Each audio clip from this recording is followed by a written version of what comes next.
மகா யுத்தம் ஆரம்பிக்கப் போகிறது. இரு தரப்பும் யுத்த தயாரிப்பில் உள்ளது. வெற்றி அல்லது இறப்பு. இந்த போர் வெல்லப்படும், ஆனால் உறவுகள் தோற்கடிக்கப்படும். குருக்ஷேத்திரத்தின் அடியில் புதைந்திருக்கும் இரகசியம் ஒரு தாயின் இறுதி வேண்டுகோள். கர்ணன் யாருக்காக போராடுவான்?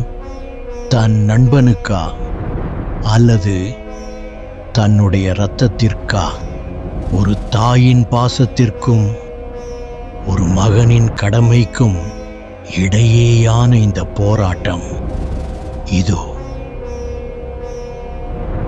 மகாபாரதத்தின் மிக முக்கியமான தருணங்களில் ஒன்று. கர்ணனுக்கும் அவனது தாய் குந்திக்கும் இடையேயான சந்திப்பு. இது வெறும் கதை அல்ல, இது ஒரு பாச போராட்டம். போர் ஆரம்பிக்க சில நாட்களே இருந்தன. அஸ்தினாபுரத்தில் அமைதியின்மை பரவியது. குருக்ஷேத்திரத்தின் களம் இரத்தத்தால் சிவப்பாகப் போகிறது என்ற உண்மை எல்லோரின் மனதையும் ஆக்கிரமித்தது. குந்தி, பாண்டவர்களின் தாய், ஒரு கடினமான முடிவை எடுத்தாள். அவள் போருக்கு முன் தன் மூத்த மகனை சந்திக்க விரும்பினாள்.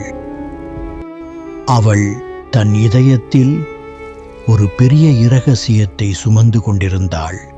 ஒரு இரகசியம், அது கர்ணனின் வாழ்க்கையை மாற்றிவிடும்.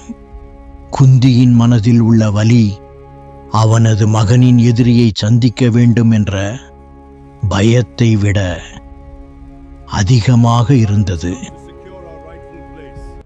கர்ணன் தன் நண்பனான துரியோதனனின் பக்கத்தில் நின்று போரிடத் தயாராக இருந்தான். அவன் தன் வீரத்தையும் விசுவாசத்தையும் நிலைநிறுத்த விரும்பினான்.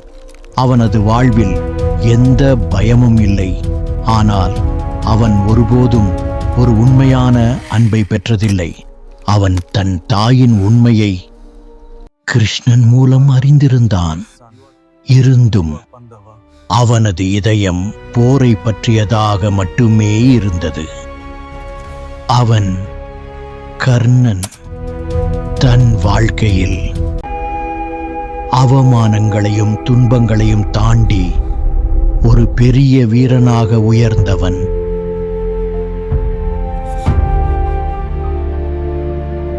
ஒரு காலையில் சூரியன் உதிக்கும் நேரத்தில் கர்ணன் தனியாக கங்கையில் நின்று சூரிய வந்தனம் செய்து கொண்டிருந்தான்.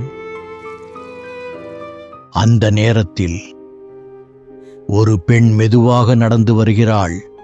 அவள் கண்களில் கண்ணீர், இதயத்தில் பாரம். அவள் குந்தி. அவள் கர்ணனை பார்க்கிறாள், ஆனால் மகனே என்று அழைக்க முடியவில்லை. நான் தான் உன் தாய் என்றாள். அந்த வார்த்தை, கர்ணன் உறைந்து போனான். என்ன சொல்கிறீர்கள் தாயே?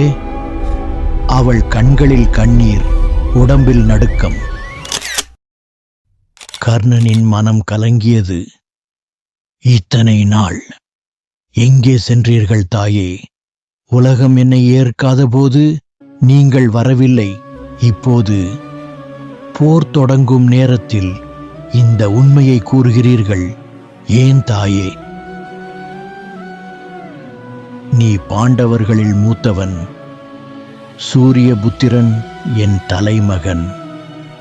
நீ என்னுடன் வந்துவிடு. நீ பாண்டவர்களின் அண்ணன். இந்த போரே வேண்டாம் மகனே. இந்த போரில் உன் தம்பிகளை எதிர்த்து போராட வேண்டாம். கர்ணன் அமைதியாக நின்றான். அம்மா, நான் உங்களை மதிக்கிறேன். ஆனால் என்னை வளர்த்தது துரியோதனன். அவனை விட்டு நான் போக முடியாது. சூரிய வந்தனத்தின் போது என்னை தேடி யார் வந்தாலும் அவர்களை வெறும் கையோடு அனுப்ப மாட்டேன். உங்களுக்கு ஒரு வாக்குறுதி தருகிறேன். உங்கள் மகன்களில் அர்ஜுனன் தவிர மற்றவர்களை நான் கொல்ல மாட்டேன். ஒரு தாய் தன் மகனை மீண்டும் இழந்தாள். ஒரு மகன் உண்மையை அறிந்தும் தன் வழியை மாற்றவில்லை. இதுதான் கர்ணன்.